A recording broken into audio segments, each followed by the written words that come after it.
Okay, she be going every single night. Day and night on my mind, pushing a cute vibe. How's it going, everybody? This is Tampa Bay Buccaneers. Hope you're having another great day, and welcome back to another video. Alright folks, it's time for another edition of Random Thoughts. In this series I'll talk about whatever is on my mind, whether it's something interesting in the world, a personal story that I want to share, or if I just want to rant about something. And folks, with the NFL season beginning next weekend, I'm going to share with you for this Random Thought my storylines and predictions for the upcoming NFL season. Last season was really crazy. It was the first real normal season in the NFL since the COVID pandemic began, but there was a lot of great action, and we had a surprise Super Bowl champion at the end of it all. But this year, there's going to be a lot of high expectations and a lot of major storylines heading into this year. So I'm going to break it all down here in this video. So obviously, there were a bunch of storylines since the Los Angeles Rams won Super Bowl 56 last season. Obviously, there are a lot of new faces in the NFL, a lot of great new rookies, and also a lot of familiar names that have ended up in brand new places, but there have been some veterans that have managed to stay put right where they are and get the contracts that they want and hopefully end up getting the opportunity to become a Super Bowl champion again. Obviously, the big storyline this offseason was Aaron Rodgers. Obviously, there's been a lot of talk during this offseason whether or not he was even going to retire at the end of the season, or if he was going to want out of Green Bay and want to go to a new team. There was a lot of dysfunction that had been going on between the Packers organization and himself, and at times it really felt like that he wanted out of there, especially a few times during the offseason when he made a bunch of cryptic tweets and a lot of Instagram posts as well. There was a lot of consternation that was going on there. However, the Packers were able to successfully convince him to stay there. They were able to give him a 3-year deal, and as a result, he became the highest paid quarterback in NFL history with his new deal. I don't remember exactly how much it was, but it is pretty large. And so obviously the fact that he is now the 2-time and defending NFL MVP and also is still seeking for that second Super Bowl title, obviously, with all the MVPs he's got, I really feel like that, this could really be his year. And so this deal, I think, really gives him a lot of motivation. Unfortunately, it came at the expense of losing his best wide receiver, and that's Devonte Adams. Obviously, Rodgers and Adams had something going throughout the last few years. They were a very dynamic duo and really combined for one of the top QB wide receiver duos in all of the league the last few seasons. However, Adams would end up being traded to the Las Vegas Raiders, and that was a team that was lucky to even make the playoffs last season. And that came all the way down to the very last second in overtime in the final regular season game of the season. Probably one of the greatest regular season finales of all time. Probably one of the greatest NFL games ever. And so obviously the Raiders this year, the expectations to become a true contender again and hopefully become a contender in the AFC West and in the playoffs again. And this addition of Devonte Adams and his team, I think this is going to pay off huge dividends to them. This gives Derek Carr a huge weapon to go along with guys like Darren Waller and Hunter Renfrow, and it is going to make them perhaps a real deadly offense if they can get Adams right into their system quickly. I think that this year, this Raiders team has a chance to compete against the Kansas City Chiefs and the Los Angeles Chargers for the AFC West title. Now, obviously, the Denver Broncos is also in the AFC West, and this year they have a chance to win as well because they have perhaps the best quarterback since Peyton Manning was on their team in 2015, and that is Russell Wilson. During the offseason, after a nearly decade-long tenure with the Seattle Seahawks, Russell Wilson was traded over to the Denver Broncos to become their new star quarterback, and just more recently, he ended up getting a 5-year extension on his contract. So now, Russell Wilson, perhaps one of the best quarterbacks in the modern day era, is now the Denver Broncos QB for the long term, and this, I believe, is much needed. Since Peyton Manning last won them a Super Bowl, the Denver Broncos has not even made the playoffs, unfortunately. They have went for almost 6 whole seasons without making it there, and at this point, it's really starting to get tiring. And so because of the QB situation, it has been very unstable there at Denver. Several QBs in a span of like 5 to 6 years or something like that, and it's gotten very tiring. They just need a stable quarterback for once. They got it with Russell Wilson. Now, obviously, the rest of the offense and the rest of the team is still in question, but I feel like that as long as Russell Wilson continues to play the way he has this entire decade, I feel like this could be an extremely competitive competitive Denver Broncos team. Literally, this entire AFC West Conference, this title for that one could literally go down all the way to the very last game of the season. It's possible that all 4 of these teams could potentially make the playoffs this season. Some of the other key storylines that I think that were really mentioned this offseason, one of them was Tom Brady. Now, obviously, I had made a video earlier this year about Tom Brady celebrating his career when he originally decided to retire, but unfortunately, I'm now feeling a little stupid about that because recently he announced that he was unretiring and would be coming back for his 23rd season and his 3rd with the Tampa Bay Buccaneers. However, it will be the first one under new head coach Todd Bowles, who, by the way, was a former head coach over at the New York Jets. I mean, I don't know what motivated him to come back and decide to unretire and play again for another season. Maybe it's because of that motivation that he wants another Super Bowl title or something like that. I really don't know. But, the last week or so, he's been away from the action quite a bit, dealing with personal issues off the field, but he has recently returned and he looks like he's ready to go for another season. And I'll tell you what, if he is still very competitive, I feel like this Tampa Bay Buccaneers team could have a shot of winning yet another Super Bowl this season. Then there's another trade that really shocked me, and that was Tyrique Hill moving to the Miami Dolphins. He spent almost the full majority of his career up to this point with Patrick Mahomes and the Kansas City Chiefs. So while it feels like the rest of the AFC West has been building, the Kansas City Chiefs, unfortunately, have been rebuilding, unfortunately. It feels like they've lost a lot of star talent, but Miami, they managed to gain a big one. There's still a lot of questions about Tua Tagovailoa and whether he would be competitive this season after a struggling first 2 seasons of his career. But with Tyrique Hill on this team now, the expectations for this team to make the playoffs this year is going to be very, very high. This is probably going to be the most important season of Tua Tagovailoa's career. And if this team does not make it to the playoffs this year with Tyrique Hill, of all people, as the wide receiver, there are going to be a lot more questions about whether or not Tua Tagovailoa is a long-term answer for this Miami Dolphins team. So if he wants to ensure that he's the long-term future, they need to make it to the playoffs this year. But the Lamar Jackson story is another big one. Unfortunately, he has been in a lot of questions in regards to whether or not he's going to get another deal. And he said that when the season begins, he's going to stop negotiating altogether and wait till the end of the season,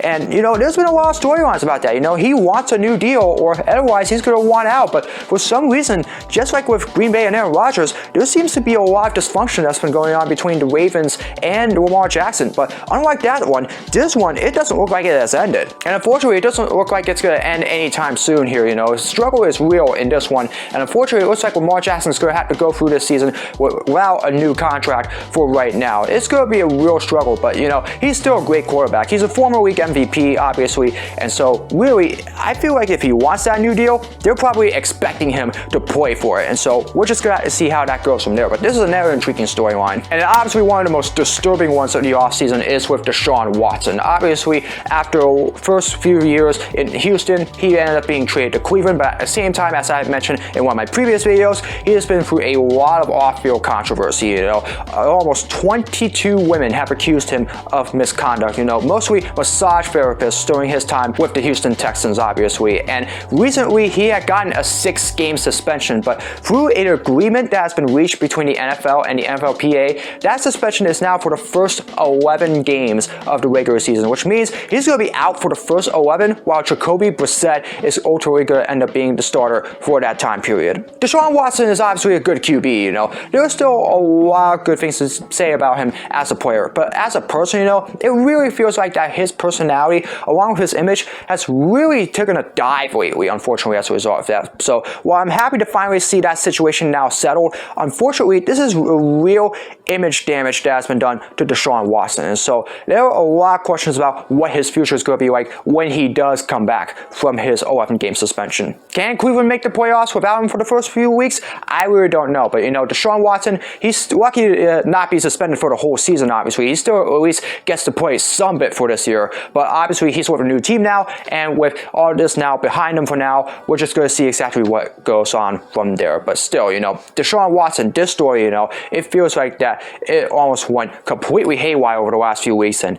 so it's good to see this finally end. There are a lot of other bonsai moves that were taking place during the offseason with trades, all along with a whole bunch of retirements and also a whole lot of other stuff as well. And with all the new faces that are in this league, there's going to be a lot of crazy things that could go on throughout the course of this 2022 season as the race to Super Bowl 57 in Arizona begins. So with that being said, I'm going to go ahead and make my 3 predictions for this year. The first one, obviously, is going to be Rookie of the Year. The second one will be the MVP of the week, and who I think is going to become the Super Bowl champion for this year. And for all three of them, this is actually very, very tough. It was not easy because there are a lot of good players that are representative of the first two, and really it almost looks like that everybody, all 32 teams, are equal when it comes to the last one. So this is a really difficult decision. So I'll start with Rookie of the Year. I actually don't think it's actually going to be an offensive player this year that wins the Rookie of the Year award. I think this year is actually going to be a defensive player, and as much as it pains for me to say it since I'm a Jets fan,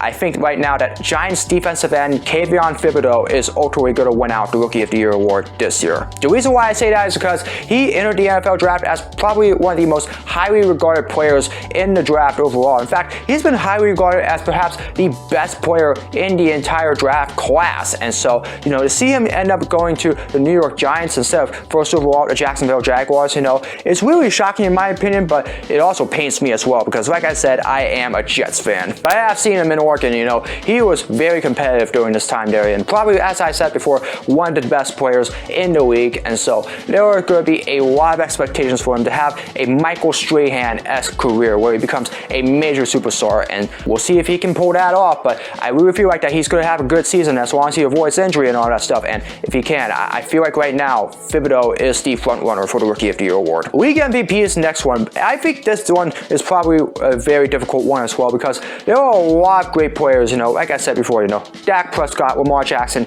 Aaron Rodgers has won it the last 2 years, Tom Brady, those guys, and Patrick Mahomes, those guys have real successful careers, and every one of them have been equal as well. It really feels like that there is no clear favorite right now for the week MVP. But in my opinion, I think the pick this year is going to be Josh Allen of the Buffalo Bills. There are a lot of questions about whether or not Josh Allen can be able to succeed when he came to Buffalo in 2018 because he came from a lesser-known school in Wyoming where he played football at, and not only that, because of his big size and mobility, there are a lot of questions whether he is the long-term, but man, he certainly is, and he has shown it. Ever since the 2019 season, Josh Allen has really stepped up, and for the first time in a long time, the Buffalo Bills are real contenders to win a Super Bowl title, which they still have not won yet. And literally, Josh Allen is probably emerging as the best QB to come out of the 2018 draft class, other than Lamar Jackson, and the way he has played over the last few years, and the way he has been able to keep up with Patrick Mahomes and Kansas City as well, fight against them, and probably some of the best QBs in the league as well.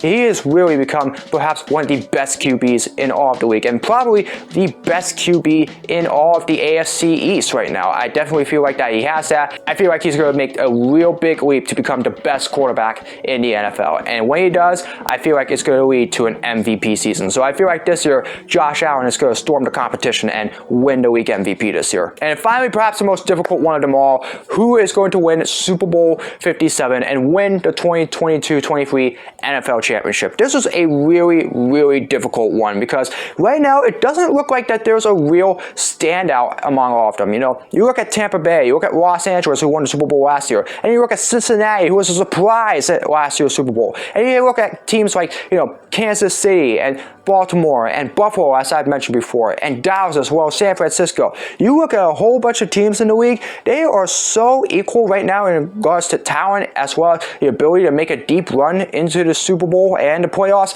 It really feels like that there is no clear favorite. Right now, the only team that I see, in my opinion, that can look like that they can really make a run and win the Super Bowl title right now, I feel like right now that team is the Tampa Bay Buccaneers. Obviously they won Super Bowl 55 with Tom Brady in 2021, and as I've said before, Tom Brady, he's decided to unretire and come back. Although he did lose Rob Gronkowski to the retirement there, a second retirement obviously, and so that's one player that he has lost, but he still has a lot of great players around him. Leonard Fournette obviously is one of them, Chris Godwin, Mike Evans, and a whole bunch of great players around him offensively and defensively. And so obviously, if you were to ask me right now, I feel like right now that Tampa Bay is probably the team that is best suited right now to win Super Bowl 57. I mean, obviously this will change throughout the course of the season, but right now, if I had to pick who would be the team that will win the Super Bowl right now this season, I feel like right now that would be the Tampa Bay Buccaneers. I feel like right now that as long as Tom Brady plays the way he is and all the players around him do their job along with their new head coach Todd Bowles, I really feel like that this team is going to make yet another big leap, and I feel like that they will come out with their second Super Bowl title title in 3 years, and Tom Brady's 8th overall. Who knows what's going to happen this season? You know, obviously last season it was very crazy, especially with the addition of Week 18, which was probably one of the greatest weeks in NFL history. There was a lot of action there, and so if all of that carries over to the 2022 season, I feel like this is going to be one very wild season. So no matter who you support this year, what team you're rooting for,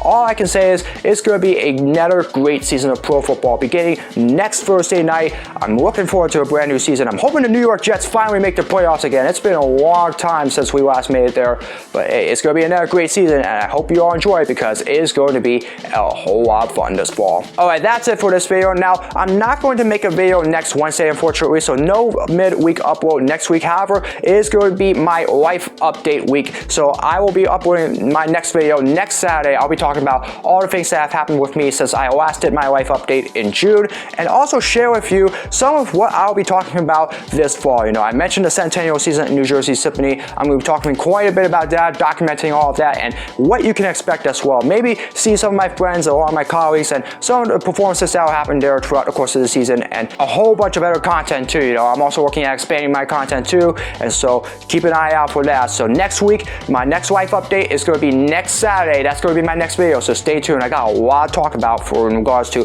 what the future looks like for the next few months. Otherwise, that's going to do it for another video. I hope you all enjoyed it. As always, if you'd like to see more of my content, be sure to subscribe and hit the notification bell so you know when my latest video is released. Comment below for future suggestions for my videos, whether it's blogs, projects, or challenges, you name it. Leave it in the comments below and I'll do my best to make them. As always, follow me in my social media. All the links are in the description below. That's going to do it for another video. I hope you're having another great day. And as always, I hope to see all of you again for another video very soon. So long, everybody.